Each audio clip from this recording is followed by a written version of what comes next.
कि नहीं ये पिछड़े दलित हैं, 10,000 लोगों के अगर नौकरी नहीं मिलेगी तो क्या ही फर्क पड़ जाएगा? बहुत फर्क पड़ता है। 10,000 परिवारों की नौकरी गई है। अमरेंद्र जी, आप सभी पिछड़े नेताओं के दरवाजे पर गए, दरवाजा खटखटाया, उनके घरों के सामने धरने पर बैठे, चीखे, चिल्लाए, रोए, पुलिस ने लठियाए, सारे काम हुए। उनमें ओम प्रकाश राजभर, उनमें संजय निषाद, उनमें अनुप्रिया पटेल, उनमें केशव प्रसाद मौर्य और शायद विपक्ष के अखिलेश यादव के यहां भी जाने का पूरा आपने काम किया। इस सब के बावजूद मैं बड़ा एक सवाल गंभीर कर रहा हूं। सबने आश्वासन दिया कि मुझे 3 दिन दे दो, मुझे 5 दिन दे दो, मैं मुख्यमंत्री से मुलाकात कराऊंगा, अब की बार ये कर दूंगा, अब की बार इतिहास रच दूंगा। कुल मिला के लब्बो लुआब क्या रहा? देखिए सर, मौके मौके पर सबने हम लोगों का पॉलिटिकल माइलेज लिया, चाहे पक्ष हो चाहे विपक्ष हो, पूरी तरीके से। लेकिन देखिए, विपक्ष ने तो बहुत दमदारी से हम लोगों के साथ आवाज उठाई, वो वही कर सकता है। लेकिन सत्ता पक्ष में बैठे लोग, जो सत्ता पक्ष में बैठे लोग आज हमारे वर्ग के वोटों पर लाई खा रहे हैं, उन्होंने सिर्फ और सिर्फ समय समय पर आवाज उठा करके ये बता दिया कि नहीं, हम जिनकी वोट लेते हैं उनके लिए कुछ करना चाहते हैं। वो भी बेचारे बेबस हैं।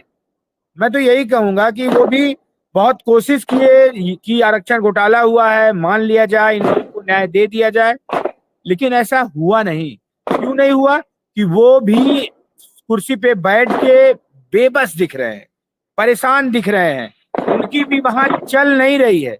तो इस वजह से ये जो लड़ाई है, ये बहुत बड़ी लड़ाई हो गई। और मैं बता अमरेंद्र पटेल जी योगी आदित्यनाथ, उनकी चल नहीं रही है। आपने तो पूरा एक नई बात बता दी कि उनकी चल नहीं रही है, उन्हें कोई उनकी सुन नहीं रहा है। मैं अगर अपने गांव की कहावत पे कह दूं कि उन्हें कोई पूछ नहीं रहा है। शादी में फूफा होता है, वो रूठा रूठा घूमता है। तो क्या ये सब फूफा की पोजीशन में है या पिछड़े नेता?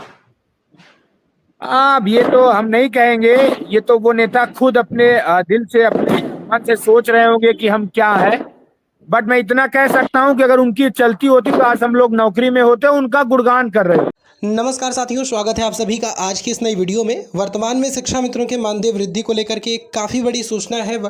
हाल ही के अंदर का एक कॉन्फ्रेंस है, उस कॉन्फ्रेंस के माध्यम से मानदेय वृद्धि पर कुछ बातें डिस्कस की गई हैं। क्या मानदेय वृद्धि हो सकती है, कितनी हो सकती है और कब तक हो सकती है, सारी सूचनाएं आगे प्रॉपर तरीके से आपको।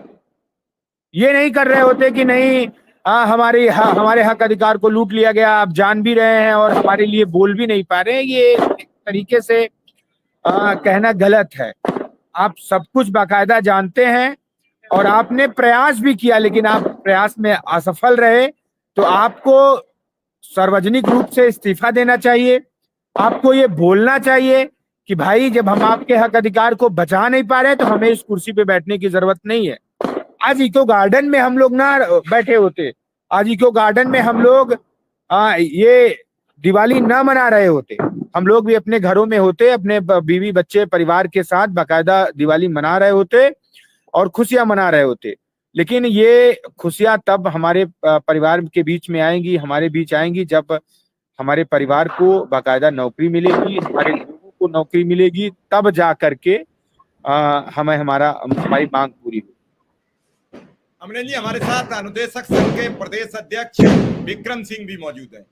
विक्रम सिंह, बड़ी उम्मीद थी, आज दिवाली है तो हम तो सिर्फ दिवाली की शुभकामनाएं दे सकते हैं। पत्रकार के पास तो कुछ देने को होता ही नहीं है, देती तो सरकार है।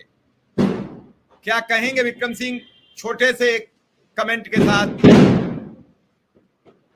जी सर, आपका बहुत बहुत आभार कि आज दीपावली जैसे बड़े त्योहार के दिन भी आपने हम लोग के लिए समय निकाला है। अमरेंद्र पटेल जी को भी सादर प्रणाम।